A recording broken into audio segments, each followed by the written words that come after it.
All right, welcome to the Bad Iron Podcast. I'm here with Fonte in Dallas, Texas. I'm in Nashville, Tennessee. This is our fourth episode now. Each one's been uniquely different, and this one will be no different than those different episodes. So we're going to talk today about some fun stuff that's going on in the world, some fun stuff in life, and we're going to tackle some of the things that we saw last weekend in the first full weekend of college football. And then we're also going to tackle some NFL games that are going to start up tomorrow night with the Chiefs and the Ravens in Kansas City. It's Wednesday, September 4th on our clock. Hopefully you get to hear this before a lot of the games start. But Fonte, how are you doing today? It's good to see you. It's good to see you. I'm doing all right, man. It's a short week, I guess, at the holiday. Man, I gotta say, boy, last weekend was super interesting. Some games that I think played out exactly like we thought they would play out. Maybe a couple games that didn't quite play out that way. Yeah. But the big news for me today, I don't know if you've seen this, is the match Uh, coming to TNT. I think it's TNT, or maybe it's one of these strange pay-per-view, networks like Amazon or Netflix. But Rory McIlroy is playing Bryson DeChambeau, Brooks Koepka. I think Rory is partnering with Scotty Scheffler. So it's kind of this whole PGA Live thing. I PGA hope we versus find time to Live. talk about that. Oh Hopefully, my find goodness. time to talk about it. We definitely have to talk about it. I've only seen a quick snippet. I think it just got announced today, maybe, or went live, or they, Absolutely. officially announced it. So yes, and I hope it's all of the tension that it could be. Um, that would make for incredible TV. Do you know anything about the format? Did it say anything yet? Match play or I don't think it said anything. I okay? assume it's hole by hole, best ball. You Yeah. got two of the best players in the world, and Bryson and Scotty. You got two of the mouthpieces in the world with Rory and Brooks. The whole Mhm. Bryson Brooks angle, those two guys trying to sort of team up together and play off one another. Gosh, I think it's going to be super exciting. So when I saw that on the news today, I thought, hey, got to mention it on the pod today for sure. Absolutely. And so do you think so, Live is very relaxed. They basically wear whatever they want, it seems like. Do you think they'll all wear shorts or will Rory and Scotty wear pants in honor of the PGA? Well, hey, I think they were wearing shorts at practice rounds these days, Yes, they so the did change PGA Tour that. is adapting. Yeah. Yeah. I need to spend more time researching. I didn't come fully prepared. I don't know where the match is occurring. If it's in Vegas, is it going to be one of these things that bleeds into the night? They're going to put some lights up for the 15th, 16th, 17th hole, maybe the 18th hole if it gets that far, right? There's so many variables in play. We'll Yeah. certainly talk about it down the road as we get closer to it, but certainly exciting news. Yeah. I'm looking forward to that one. Hearing more about it. I think they did the one with, I don't remember the group it was last time, the Mickelson group and all them. I think they did it around Thanksgiving time frame. Is that right? Do I remember that right a few years ago? Like get the most Yeah, viewership you you do. can when people are home for the most part. Yeah, so I Yeah. think this is playing out sometime in December, maybe closer Okay. to say Okay. the Christmas break. Gotcha. But well, Um, hey, well, let's not derail the pod. Let's focus on college football, NFL. But man, I just had to get that in. absolutely, man. And golf is part of our lives, obviously, like we've been talking about. And part of the reason why we named this Bad Iron. The other reason why we named this podcast Bad Iron is because of what happened in a couple of games last weekend. Number one was Minnesota, who we both took at home, +2 against North Carolina. Most of you probably did not watch that game, but it was Thursday night, so it was it was nothing else was really on as far as sports are concerned. But I sadly watched the game. It ended in a push for us, so we pushed with the +2. Carolina won by 2, but Minnesota missed 3 field goals in the third and fourth quarter, including one at the buzzer from 47 yards, I believe, to win the game. And the most funny part about that, if you go on YouTube, you may be able to find it, and I wish I had it to play. When he kicked it, it missed. It clearly missed, and they waved their hands no good, but the fireworks went off anyway. Um, so Oh quite a boy. faux pas in Minnesota. I guess they don't know what wide left means. Um, and the fireworks went off anyway. It was hilarious. It couldn't have happened to a better conference or team. The love for the Big Ten goes deep and strong, but no other thoughts on Minnesota except that was bad iron for sure. Bad fortune for the people who bet on Minnesota, which includes us. We picked Minnesota there. And then the other one, Kentucky, my team. We were both big on Kentucky covering the spread against Southern Miss, and they were well on their way to doing that. 31-0 with 10 minutes to go in the third quarter, and the game called off because of lightning. So they were clearly going to win that spread. Another bad iron for us there. Obviously, I'm happy my Kentucky team played well, but still undetermined on whether or not the wagers are going to be honored depending on what app you're on. So mine still says pending. So I don't know what's going to happen there. I'm really worried. I know the over-unders got canceled, so we're already going to lose out on that one. Either way, it was bad iron. But you can't control Mother Nature. It is what it is. So, I really felt myself needing some oxygen, in that third quarter, hoping they were going to complete the game.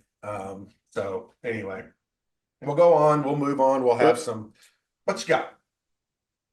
Yeah, but we had some good calls, right? Oh, we So did. we got to focus on those as well, right? I love that Clemson conversation that we had last week.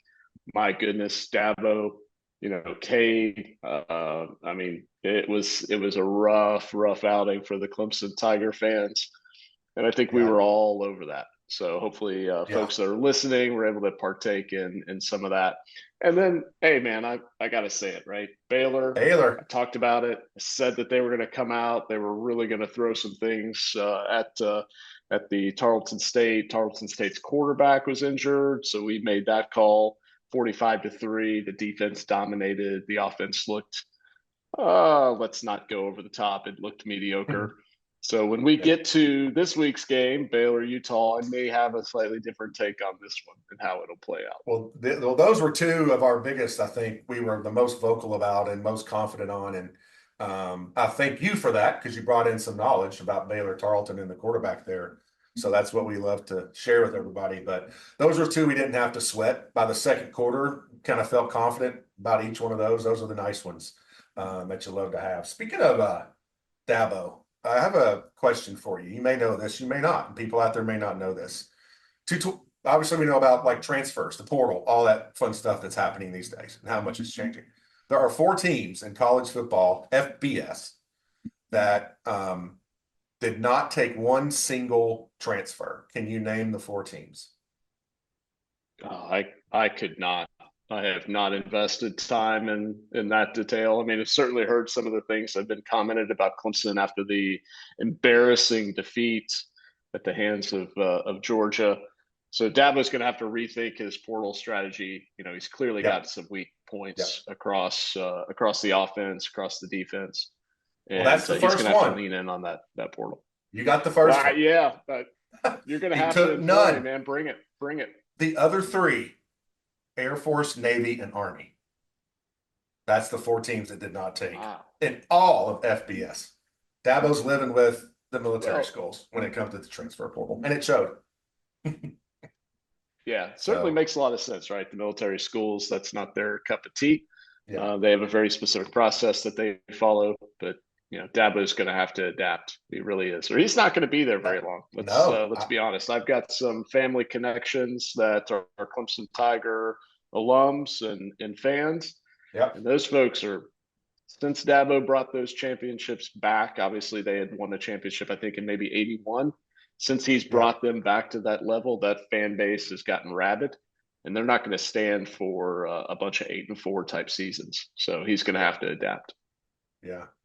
Yeah, I know he's got a big buyout. I want to say it's like in the 16, $18 million range. I don't know. I'm speculating there, guessing there, but it's a big buyout, I'm sure. But it may just be too much. As Florida State also that ACC's. I'd like for my cats to be in that ACC right now because they look like nobody can play football in the ACC. Maybe Miami looked really good, which we also had, by the way, covering against Florida. So that one was another one that we didn't have to sweat. So anyway, let's go on to some games that are coming up this weekend. And so you already mentioned Baylor, so let's just start there. Baylor, I thought, I didn't get to watch most of the game. You probably watched it being a Baylor Bear alum. I just saw the stats were pretty overwhelming. Tarleton State didn't really move the ball, but they got Utah this week, And is it at Utah? Is it in It Utah? is. Okay. So what are your thoughts on this? I know you got some thoughts coming off that first game. Oh boy. So early prediction or early take for me is Utah, right? So if you look at Baylor on the defensive side of the ball, they played spectacularly. Some real talent, did well. I'm sure that folks would agree they weren't challenged by Tarleton State, the second and third string quarterback. So Utah, 6 year starting senior quarterback, he's obviously going to press that secondary. He's going to not have seen something before that Dave Aranda may try to throw at him from a defensive Yeah. perspective. So I suspect that the defense will get challenged this week. And then offensively, again, not the best performance. Really tough running the football against Tarleton State. So to think we can roll into Utah and be able to Yeah. run that football effectively. Now, look, I'll say this, right? It's week 2. And most folks would agree that offenses and defenses are only showing 30, 40, 50% of their capability sort of in week 1, unless you're Georgia Clemson, you're playing a Yeah. stalwart. When you're not playing a stalwart, you're not going to show everything that you're capable of doing that you're doing in practice, right? So I do think that Baylor's going to have some things bottled up. They may be able to get to the edge a little bit better. They may be able to get the ball down the field a little bit better. But look, Utah is a totally different animal than Tarleton State. I think Baylor's going to struggle. It's a road game, so I'm taking Utah on this one, Andy. What's the line that you have for this game? Do you have one? I have 14 So I and a think the half. early, yeah, I think the early line I saw was 15. Yeah. So it hasn't So moved too obviously we much. talked about it last week. Yeah, so we talked about it last week. I, can't bet here in Texas, so I've got to use alternate services. So what I'm seeing in my platforms are 15. I don't think it matters whether it's 14 and a half or 15, to be quite frank. I think Utah is going to win this game, 30-10. Does Baylor get more than 17? Yeah. I would be shocked. See, I'm with you a little bit, and this goes to one of my theory didn't do great last weekend, but I have another theory, and that's just overreaction. I think it's out there a lot, and a lot of people may overreact to that Baylor score. But you just provided some good insight on what really was going on the field. Like you said, they got down to the third QB, and they got to go out to Utah. It's nobody. Everybody has trouble playing out there, and they always have a stout run defense. They definitely did last year. And so if Baylor was struggling to run on Tarleton, you might be right. It might be tough sledding. So that 14 and a half is to me, or 15 is Vegas trying to say, yeah, bet on Baylor. That's 2 touchdowns. But I'm with you. I think that's Vegas trying to tease more people into taking Baylor right now. So I'm with you on Utah. It's not a strong play for me, but I definitely agree with you with all your analysis on that. So the big game of the weekend, though, obviously Texas at Michigan. Michigan did not look great last week. Texas looked amazing, of course. Again, my gut tells me that's an overreaction to Michigan not playing very well at home in their first game. Fresno State's not bad. If you look at their past several years, they're not terrible. I don't love West Coast teams, but um, I am probably going to skip this one and watch it out of interest. But my gut would tell me to take Michigan getting 7.5 in the big house. I can't imagine anybody being favorable with them coming off a national championship. Do you have any thoughts on that one? I'm going to lean Michigan. I suspect you're probably going to want to mock me a little bit because I go with the favorites, so to speak, right? But I'm going to explain why. I'm going to give you one of the things to watch for, and that's for Texas to stop the run, right? So Yeah, Texas lost a lot of talent on that defensive line last year. I think they got a little bit of a cream puff in the first week, didn't really challenge them between the tackles. I suspect Michigan is going to challenge Texas between the tackles. And I think yeah, Texas has got a lot of speed. They've got a lot of strength on the outside in the secondary at the safety level. But I think that defensive line is really going to be challenged by Michigan. So that's the thing to watch for. But I'm going to go back to one of my original predictions where I thought Texas, I was taking the over. I said they're a bit of a team of destiny.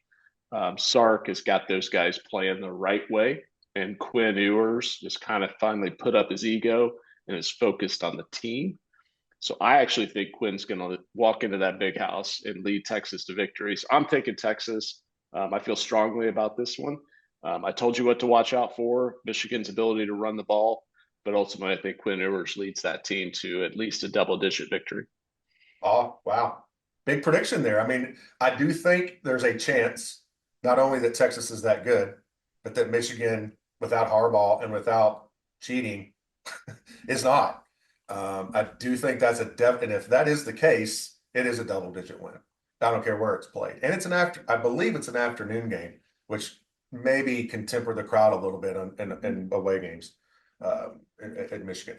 So, like I said, I'm treading lightly on this one. Something to think about. I like the overreaction, but I do think there's a possibility Michigan just does a Dabo and kind of goes into the tank a little bit for them this year after all they've been through and the controversy. So I could definitely see it going that way. And also, if Texas wins this game, we looked at their schedule when we did predictions. I mean, they got a chance to like waltz into the playoff. I think the other really tough game they have is Georgia, and that's in Austin.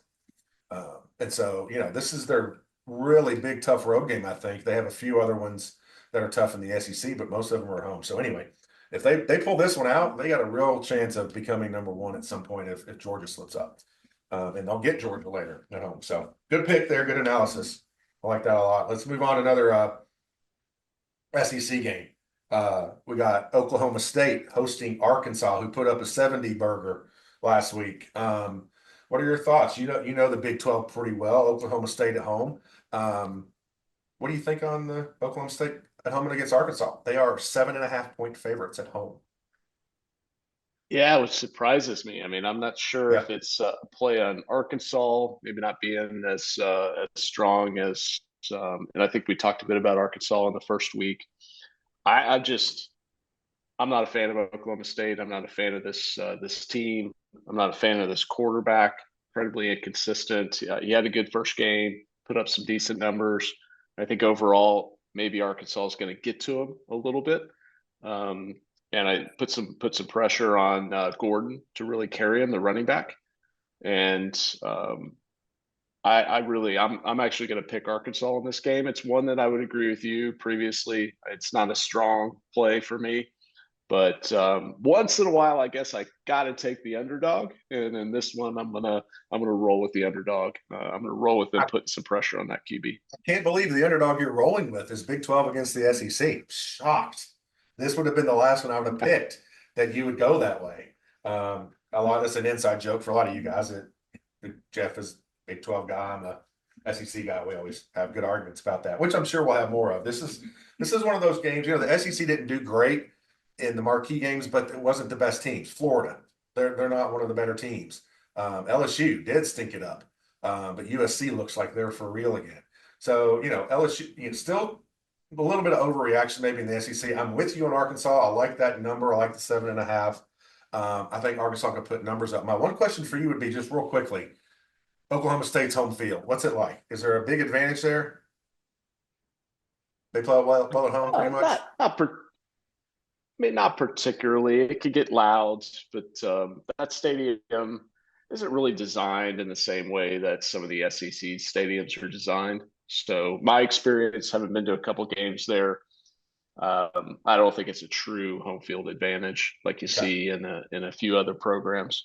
Like Arkansas. I mean, Arkansas home field is pretty significant, right? Oklahoma State doesn't carry the same weight as you would see if they were playing at Arkansas. So that was kind of my hunch and leads me even more towards the Arkansas pick. So, okay, cool. Back to Dabo as we come back around. Obviously got smoked at home against Georgia. Not just smoked, but at home after sprinting down the ramp, Dabo and his thing. Oh.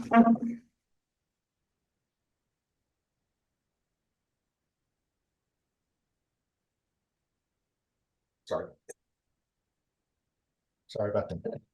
I think Dabo just ran behind me or something. But anyway, so Dabo, I cannot wait till he falls on his butt one of these times running down that thing. But anyway, they're playing home to App State. I know App State still has a lot of talent. You know, they lost their coach, but they're a 16 and a half point favorite at home. I really only opinion I have on this one is that Clemson is probably a lot better than they showed in the first week. You know, they have still have a great defensive line, and I think Georgia is way up there with Texas about, you know, as one of the top two teams clearly in the nation. I'm going to though lean App State in this one. I think there could be a little bit of a, you know, letdown slash, you know, off of playing Georgia, even though they got smoked. So I'm taking App State getting 16 and a half at Clemson. How about you? What do you like on this one? I know you love Dabo. Yeah, it feels like a conflict here, right? Because I just got done talking about last week's pick and all the issues with Dabo and the transfer portal. But I think this is that overreaction you referred to, right? Yeah. Given Yeah. 16 and a half, that does seem like a lot. I would typically lean with you on App State. But here's what I think. I think Clemson bounces back. I think Dabo is going to have chewed these guys out. I think a few of the team leaders will probably step up. I suspect they're going to run the ball early and often, and then Yeah. Cape's going to hit some things over the top. Boy, this one's tight. I really think the 16 and a half is a solid number from Vegas. I can't go push because of the half point, so I'm gonna I'm gonna go with App State. I think that they keep it tight enough that Clemson maybe kicks a field goal at the end to push it to say 11 or 14 or 15 point win. But Yeah. I think App State's going to cover. That's my feeling. I think Clemson wins like rather comfortably, like you said, 10, 14 points. I think App State, though, this is another example when you have a solid team like App State where you can get that backdoor cover. Maybe Clemson's up 28 to, you know, 10 late in the game. They're covering, but App State goes down and Clemson plays prevent and we get a backdoor cover situation there. So be watching that one closely. I think a lot of people be watching that closely. Dabo's clearly in the news. Next game, we're going to stay in the, you know, another top 25 versus top 25 matchup. We don't have a ton of them this weekend. So, but you've got Tennessee going to NC State, and I don't know a whole lot about NC State, but what I do know is that the ACC has stunk it up so far, unless you think Georgia Tech and Boston College are the next Georgia and Texas. You know, so far they've stunk it up. I think that's just a reflection on the league and the direction it's going. I think there was someday I told you many years ago that the conferences were going to end up being just two of them. The ACC is going to go away. I still believe that. I think the ACC is going to go away next few years. Regardless, I'm not going to stay on that hot take right now. I love Tennessee is -8 on the road at NC State. I love Tennessee here.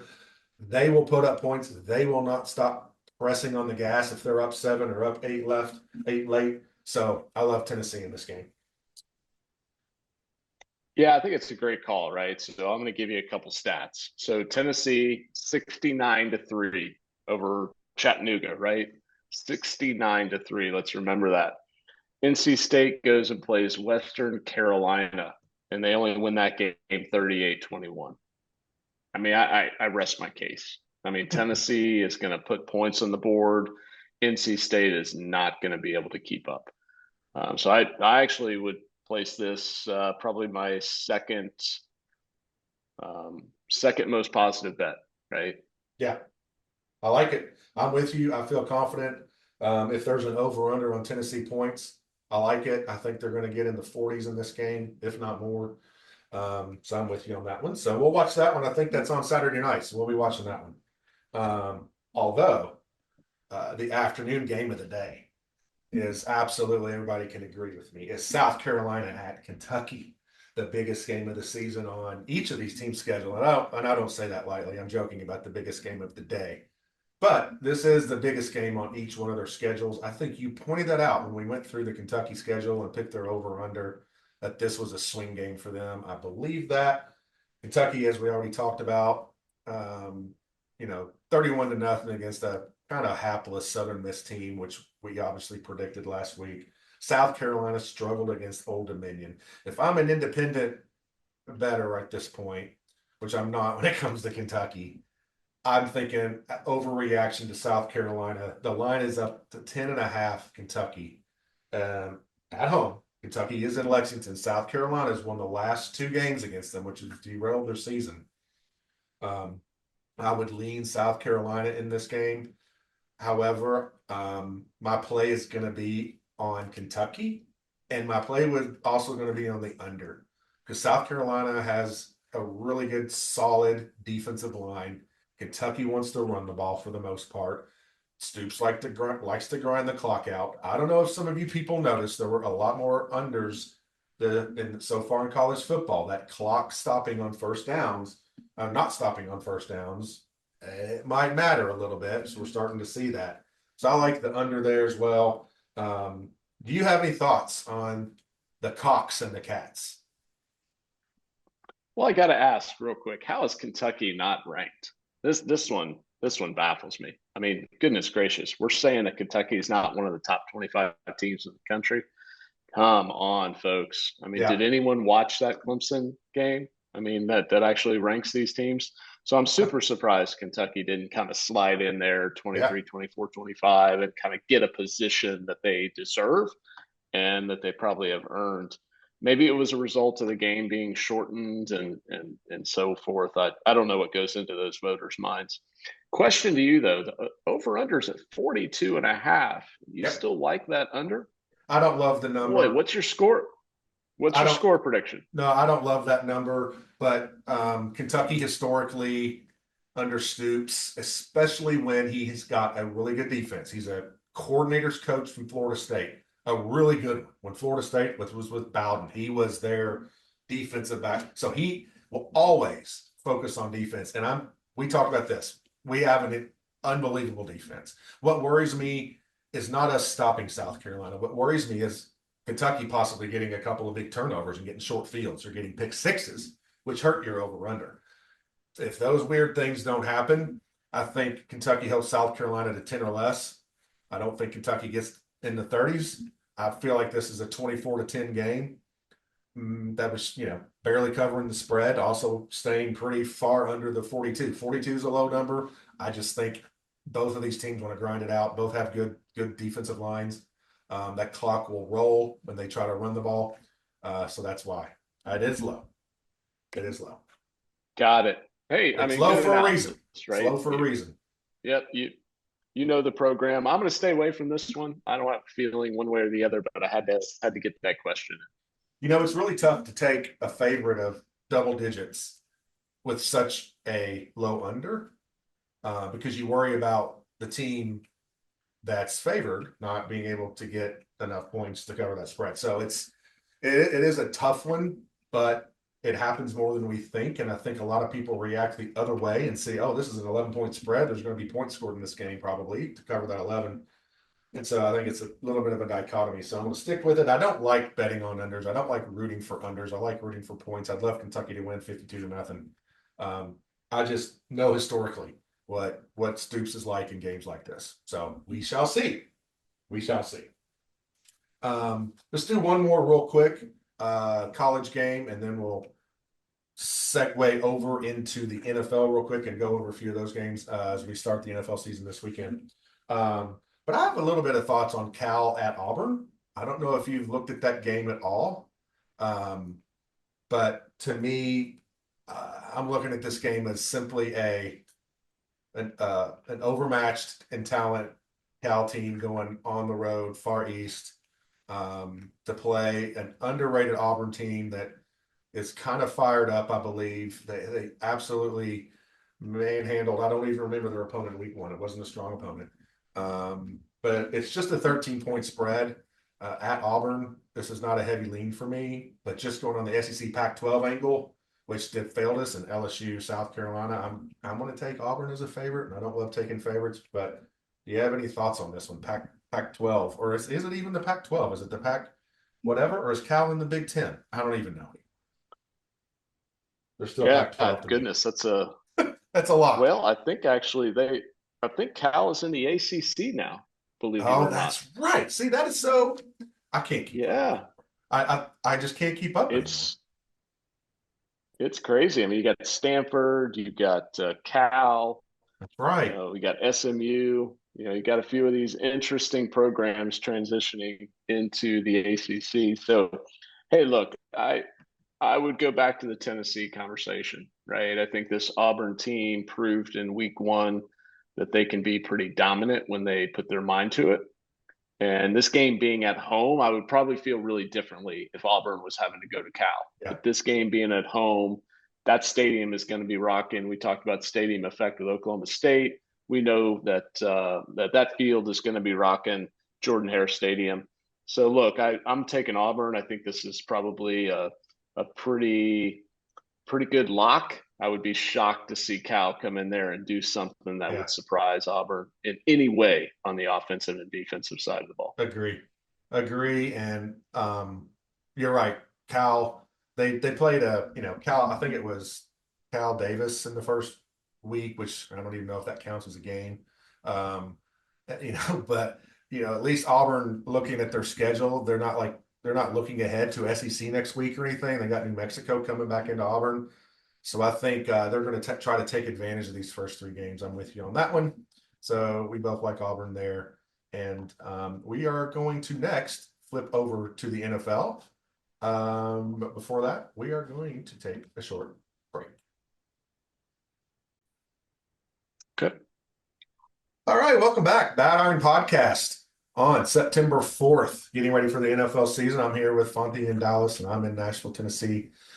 You can call me Andy or Andy Mike or Juke or Idiot or something along those lines. We're going to talk about some NFL games. We went over the college slate just a little while ago. I think we have a good chance of going undefeated this weekend, so we'll see how we do. But when Dabo ran me over earlier in this podcast, if you saw that, I was having trouble kind of breathing when I got back up, and I just was thinking about, did you? I was reading an article anyway earlier today, and I have this segment that I don't know what to call it, but I'm just going to call it Truth or Fiction. Um, so, I don't know if you've ever been to the high altitudes. I know you've traveled a lot, Fonte, but like when you stay in a high altitude, a lot of times the hotels will pump oxygen into your room. If they'll ask you, yeah, hey, you want some oxygen pumped into your room? I guess it helps with breathing and allergies or whatever the case may be. So you can say yes or no. But what it does for a lot of people is it keeps people awake because it kind of activates your brain. So it's said that they do that in Vegas casinos. They pump oxygen into the casinos. Have you heard this before? I think I've heard something along these lines. I thought that was very interesting. So I went into the rabbit hole. Do you think it's truth or tale that Las Vegas casinos pump oxygen into their casinos to keep people feeling more awake? I do know it's true they don't put clocks in casinos, and they blur, they Yep. don't put a lot of windows, a lot of doors. It's hard to find your way out of there sometimes. What do you think about the oxygen theory? I think it's a tale. I do, man. I just can't conceptualize how that would happen, right? I mean, you can have these giant oxygen tanks in the back or underground. Like you're gonna have someone kind of rolling in with a big truck, dropping this thing. I mean, goodness great. Do you have a hose where you're attaching it to the apparatus, trying to push this? I mean, I don't know. It sounds like a lot to me. You're right. It's a tale. It's a myth. And it actually is. I found out it's illegal. So whether they try to get it and do it anyway or not is something. But it just got me also to thinking half the people I see in there are on oxygen tanks anyway. Riding around it to their and they're smoking. So I don't know how that works, but hell, that may be me someday. I don't smoke, but who knows? I'll have something that'll probably cause me to have to have oxygen then. Oh, well, I got way off track there. Sorry. When I fell, I kind of thought about the oxygen thing. So I'm okay. Don't worry about asking. I'm okay. Don't worry about that. So we're going to tackle some NFL I games. know you better. I tackle some NFL games. But first, at the beginning of every year, obviously we know quarterbacks are the big thing in the draft. Everybody gets their quarterback. That's what you build your team around. Everybody knows that. Patrick Mahomes has now taken that to the next level, but it's the combination of him and Andy Reid. Josh Allen, Joe Burrow, Aaron Rodgers pretty recently. I mean, all these amazing quarterbacks that basically you have to have a quarterback, preferably on his rookie contract, to make a run at the Super Bowl. And so there's this historical trend in the NFL that, you know, quarterbacks do not do well in their first year. And even Peyton Manning threw, I want to say 27, 28 interceptions in his first year. And that is a real number. And as a matter of fact, number one picks, actual number one quarterback picks are 0 and 16 in their first game. Um, Caleb Williams, number one pick, Chicago Bears. Coming up, let's start with that game. They are playing my local Tennessee Titans at home in Chicago, and they are a 4.5 point favorite, but they have a rookie quarterback. So not only would they have to cover the 4.5 points, but they'd have to beat 16, 17 games and 15, 20 years of history as a rookie quarterback winning their game as the first pick. You have any thoughts on the Titans getting 4.5 at Chicago? Well, it's kind of hard to go against that trend, right? How are you going to buck the what did you say, 26 or something? Straight losses from a rookie quarterback.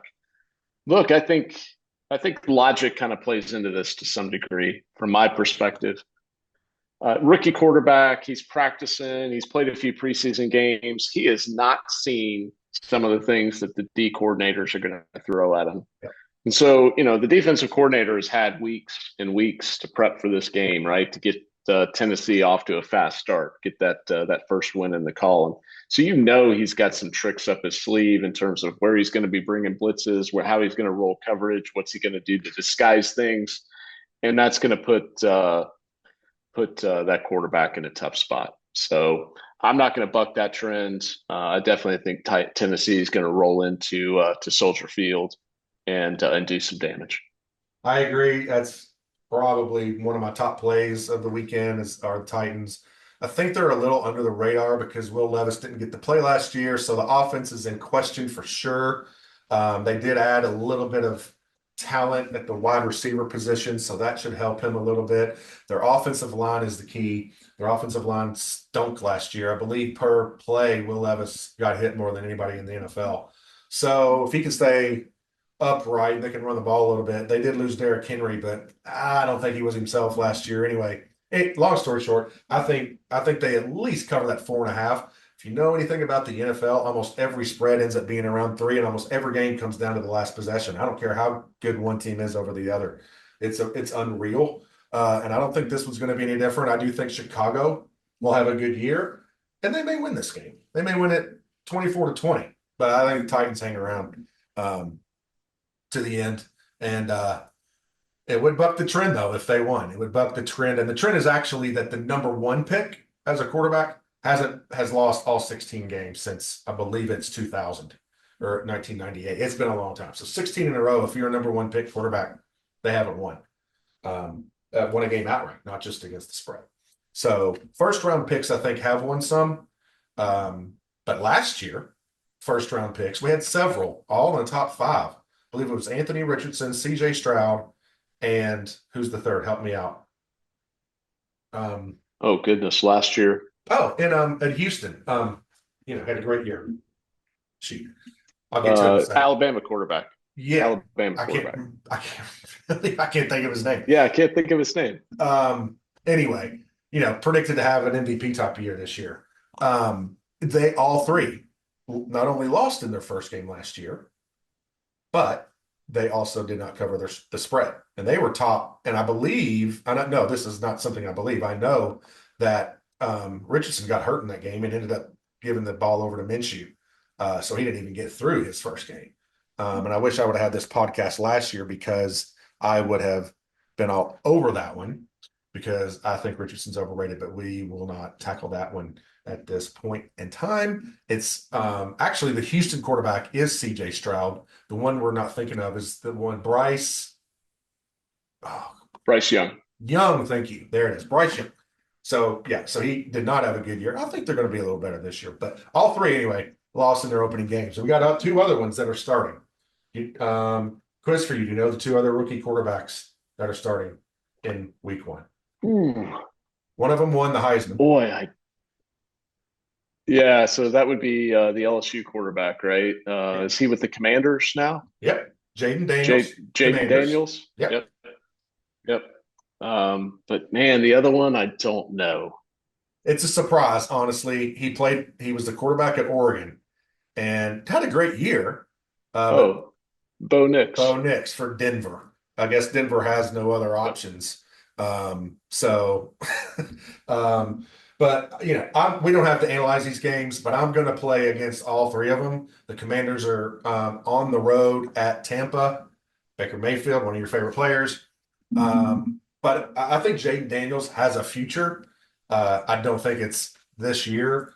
So I'm taking the Bucks. It's a 3.5 point spread. I don't like that number, but I think Tampa wins by at least a touchdown. Um, do you have any thoughts on that one or on these rookie quarterbacks and how they're going to perform?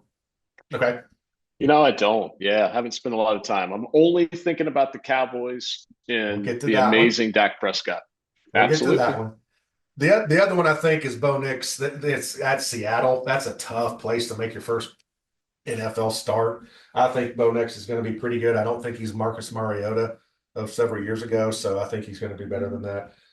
But the big one I'm going to go against is Chicago. I'm going to go with the Titans plus 4.5. So you mentioned them, the Cowboys, the Star on the road in Cleveland in the dog pound. What do you think? Can they survive the bones being thrown at Dak Prescott in the end zone? It's 2.5 points. The Browns are favored. Yeah, it seems like a strange line to me. You've got more experience with this than I do, but 2.5 points, well, we might as well just make it a pick 'em. I mean, I guess some of these games can finish 28-27, but oh my goodness, 2.5 points. Not usually. Yeah, yeah. Yeah, look, my hot take is that Dak is going to probably struggle a bit. CeeDee Lamb is not in game shape. We've just signed him. He's just jumping on the field. He's probably got, what would you say, 20 to 25 plays at full strength. Yeah, yeah, After that, he's going to need time on the sideline. We're not going to be focusing on him. He's not going to be able to get down the field and make cuts in the same way that he does when he's actually in game shape around week 5 or week 6. So I think Dak not having that security blanket with CD is going to put a lot of pressure on the run game. Well, what's the weakest position of the Dallas Cowboys? Running back. yeah. So, we could talk about the offensive line. I could spend an entire podcast on the Dallas Cowboys. But ultimately, in this game, I think the Cowboys come out and really struggle to find some consistency to get the ball down the field. And actually, here's the point I'll make: put the ball in the end zone. The Cowboys might kick 5 or 6 field goals, quite frankly. But to get that ball into the end zone, no running game, lack of CD Lamb, cover up the tight end, and I think Cleveland easily wins this game. I think they win this game by anywhere from 6 to call it 11 points because the Dallas Cowboys struggle to put the ball in the end zone. Yeah, that's really good analysis. And the best thing going for Dallas is it's first game of the year, and secondly, it's not cold in Cleveland yet. But those games can get really, really frigid. And Dallas used to playing in their dome, used to playing at home. I do think that matters sometimes later in the year.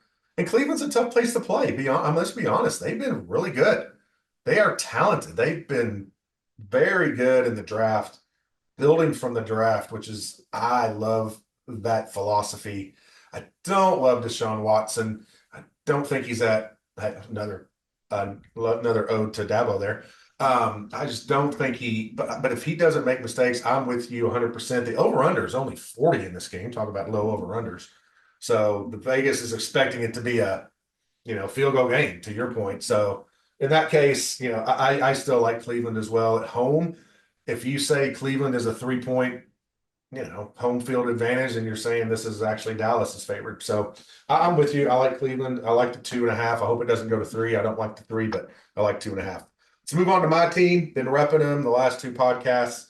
I'll be in Kansas City tomorrow, but I won't. I don't know if I'm going to the game or not. Regardless, Ravens at the Chiefs, probably the best game in the first weekend. I think Dallas and Cleveland will be right up there. Packers and Eagles, but I mean, an amazing first game to kick off the season. Last year, Detroit went into Kansas City, whooped their butt. Didn't really whoop their butt, but beat them in Kansas City after hoisting the Super Bowl flag. So it's the same situation as last year. I think if Detroit doesn't win that game last year, I don't even know if they make the playoffs, honestly. But that gave them so much momentum. They were fired up. I don't think it happens this year. Um, the Chiefs had to go into Baltimore to get to the Super Bowl last year, which was amazing. They had to go to Buffalo and to Baltimore, and they took care of business. I think they are more talented this year. They did lose Snead on the defensive side of the ball. They got enough weapons over there and enough on offense. I think it's going to be a down to the wire game. This line is 3. I might buy it down to 2.5 because this game always seems to end up, and Andy Reid loves close games for some reason. I think it's 27 to 20, 27 to 24. I don't want that push, but I do think the Chiefs take care of business at home. I may just play the money line. Any thoughts on this one? Ravens at Chiefs tomorrow night. Oh, yeah, you're not going to like my thoughts on this one, right? Because I mean, I think this is one of these years where you see the Chiefs kind of coast in and out, right? And let's be really clear, as good as the Dallas Cleveland game is, this is by far the game of the week. Yeah. Possibly sort of game of the season type thing, right? You got two powerhouses going at it Thursday night, kicking off the NFL season.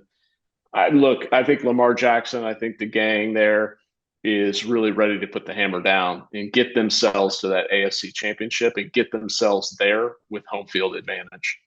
So whereas I can see the Chiefs kind of coasting into this game, I can see Baltimore coming in with this thing been circled for, ever since the schedule came out, right? Yeah.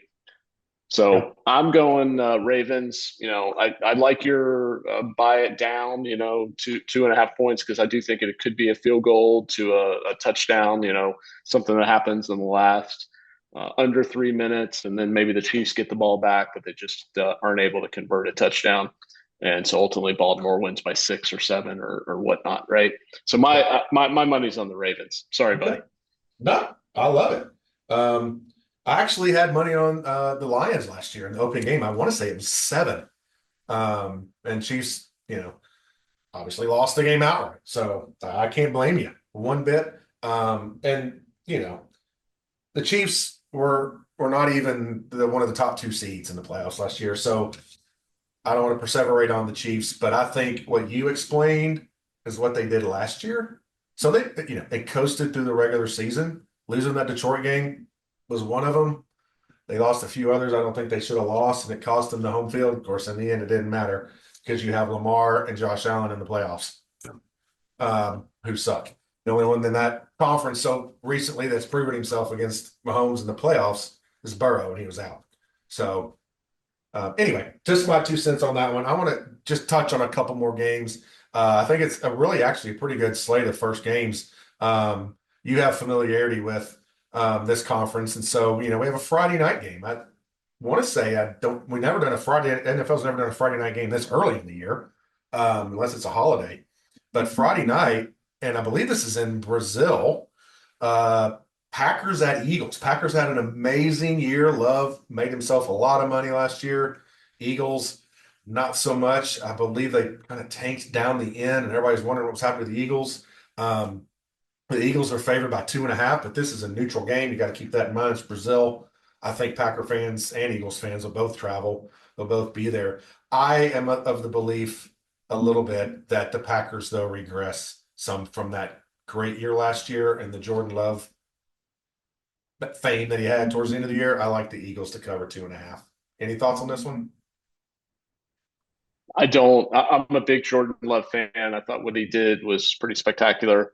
I would give Dak Prescott and half of the offensive line to get Jordan Love in Dallas in a Dallas uniform.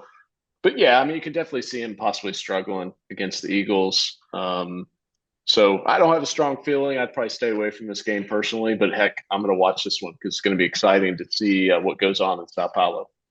Yeah, is this like I wonder if it's in a soccer stadium. I don't think they have football stadiums. I'm guessing it's in a soccer stadium. I don't know. Oh, I wonder how many people it holds, yeah, for but sure. yeah. Okay, cool. I like it. Be interesting to see what both of those teams do this year because I think again the NFC is wide open. We haven't talked about our picks. We'll do that at the very end. I want to get our picks on Super Bowl. But one other game I wanted to touch on that we haven't really talked about yet. Monday night is the return of the prodigal son and his ayahuasca in New York. the Aaron Rodgers led Jets, who have also built up a good, talented roster through the draft and through some trades, go to San Francisco. San Francisco loves to just get to the Super Bowl and lose to the Chiefs, which is great for me. Um, San Francisco's a 4.5 point favorite at home in this game. They got obviously some amazing talent on that team as well. Do you have any thoughts on Aaron Rodgers or if he's going to make a difference on this Jets team that was very close to making the playoffs last year without him? Well, look, he has to make a difference. He is Aaron Rodgers. I mean, the things that he's able to do, how he can read the defense, how he can look to put the ball in the right place. I think the question is he going to finish the whole game, right? I got a good buddy who's a Jets fan, and he talks about the fact that, Aaron Rodgers played 3 plays last year. So I think the big question is whether he's going to finish this game because the 49ers are going to be they're going to be bringing it, right? They're going to bring the house a whole bunch of times to see if Aaron is really back in game shape. Yeah. I suspect the 49ers will cover. You've heard my rants on Brock Purdy. We'll save that for a future podcast. Not a huge Brock fan, but he's really kind of proven me wrong time and time and time again. So I suspect he would prove me wrong if I was taking the Jets. So I'm going to go ahead and lean on the 49ers, and maybe the real Brock Purdy will show up. The one that you always dreamed of and talked about that was going to throw 6 interceptions. And yeah. Well, you know what? Exactly. It's one of those situations. This is the other situations that you can make a Super Bowl. If you are a team loaded with talent across the board and you got a quarterback that doesn't screw it up. And so far, for him, knock on wood, he hasn't screwed it up. He hasn't necessarily had a bunch of 350-yard games. But he goes out there, he knows he can hand the ball off or dump it off to Kittle, and rely on his defense. Their special teams are kind of underrated too. So, I'm kind of leaning Jets because of the number. This is a game I might bet because I think it might be a little low scoring. Jets will still have a good defensive roster. I don't feel like this game's going to be up and down the field. So, Breece Hall is an underrated running back. Jets can maybe chew up some clocks. I'm just gonna do it just because the number is 4.5. That could be a 21-17 loss and still win. So that's what I'm going with. I'm taking the Jets. It's kind of making me a little nauseous right now because I'm not a fan of the Jets, nor am I a fan of Aaron Rodgers and ayahuasca. So anyway, let's move on real quick. I haven't really thought about this, but we got to get it on record. Our Super Bowl. Let's just go with like our final 4 picks. The AF two in the AFC, two in the NFC. If I'm not mistaken, it was San Francisco, Green Bay in the NFC last year, or Green Bay had all those upsets in the playoff run. And then, of course, I mentioned the Chiefs at Baltimore and then the Chiefs and the 49ers. So out of every year, somebody surprises and comes out of nowhere. That last year in the Final Four, obviously Detroit was one, but in the Final Four was Green Bay. Nobody expected Green Bay to be in the conference championship at the NFC. So I'd love it if we could kind of really quick, spend a few minutes and think about who's that team that might go from the missing the playoffs to making a run in the playoffs, and who's that team that's going to regress that made the playoffs last year, maybe made a run, and this year they're gonna tank it. So I didn't prep you for this, so I understand that you may not have enough time to kind of look at that. But one of the teams, I'm wondering about is getting all the hype is Houston. And yeah, CJ Stroud had an amazing year last year. I think they had a lot of close games go their way, and that sometimes seems to even itself out over time. And another team that I would throw in there is Detroit. I think they had a lot of close games go their way. Those are two teams that didn't make deep runs, but they did make the playoffs. And I think they could be a 7-10 team this year. One of those two teams I think will drop pretty big. Do you have a team that you think is gonna drop like that had a really really good year last year? Don't say Well, I Dallas. think it's a good call. Yeah, I think it's a good call in Detroit. Yeah, I'm going to pick the Packers. As Yeah. much as I was throwing Jordan Love, some appreciation there, and I stand on that record. I would trade Dak in a heartbeat for someone like Jordan Love. I think the Packers are probably that team that's going to struggle, right? They're not going to sneak up on anyone anymore. Right. Jordan to repeat the kind of end of the season that he had. I suspect they're probably that team that teams will get up for, right? Yeah. I mean, it's tough when you play 17 games in a season. How do you get up for certain programs? And I think the Packers will be one of those that a lot of teams get up for and want to come after. So I suspect they'll probably regress, finish kind of in that 8-9, 9-8 type range, and likely miss the playoffs. Yeah, and I mean, again, they're in a tough division. I know the Vikings lost Cousins, so they might not be as good. But you get Bears are going to be a lot better. They were just a couple of plays away from making the playoffs. Lions are in there with them too. So I'm kind of with you on that one. I was thinking about them earlier when I said the Detroit Lions, but I could definitely see that with the Packers. One of the teams that I think could possibly make a pretty good run this coming year is in the AFC. And, everybody likes to always say that about the Chargers because they have Justin Herbert. They have Will Harbaugh make a difference there? I don't think so in year one, so I'm not going to take them as my pick. The obvious pick is the Bengals missing the playoffs, but they didn't have Burrow, so I'm not going to go that direction.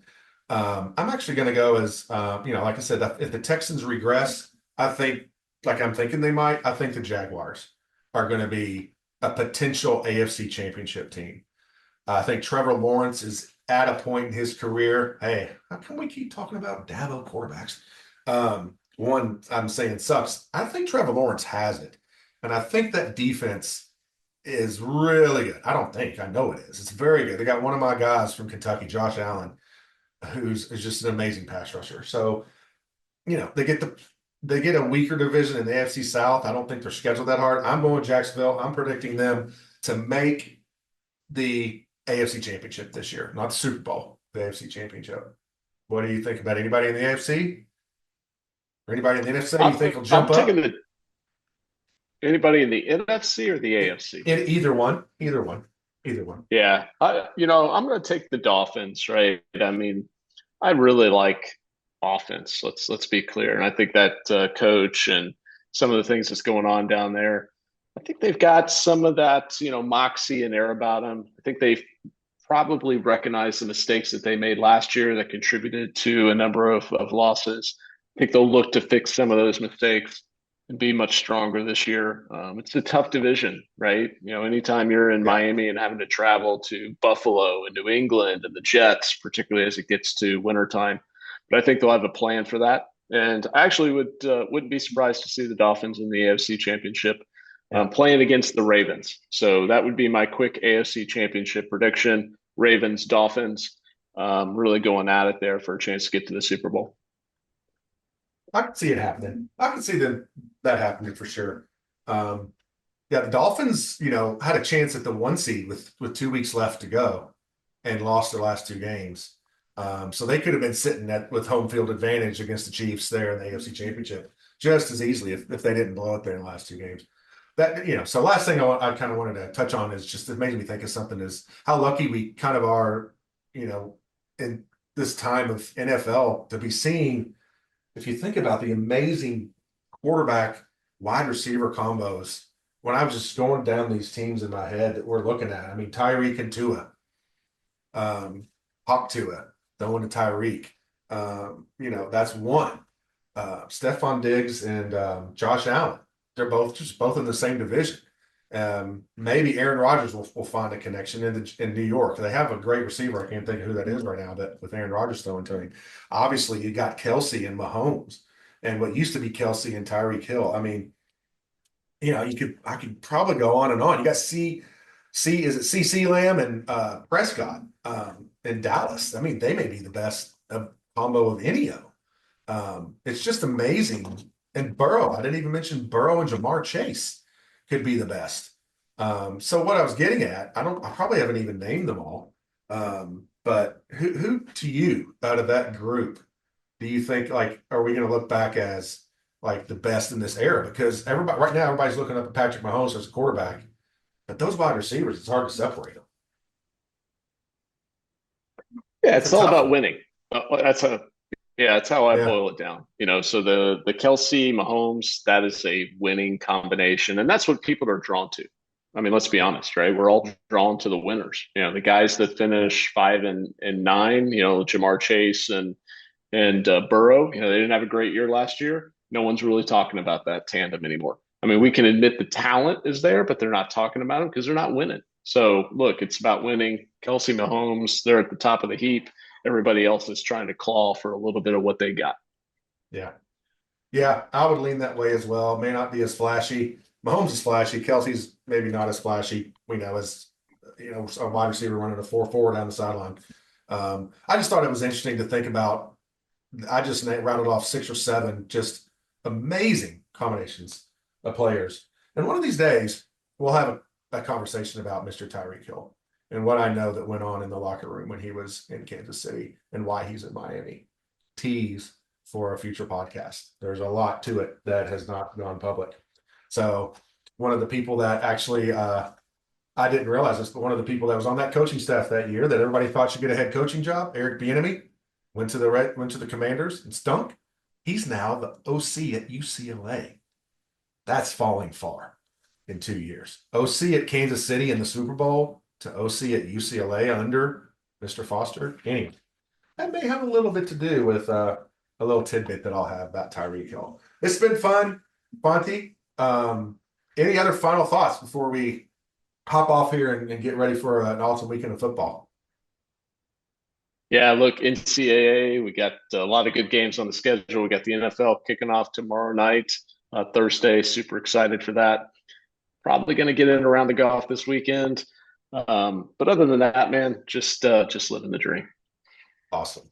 Well, I'm also going to tease a podcast we're going to have coming up, hopefully this weekend, because I'm going to be in Kansas City with some of my Kansas City friends.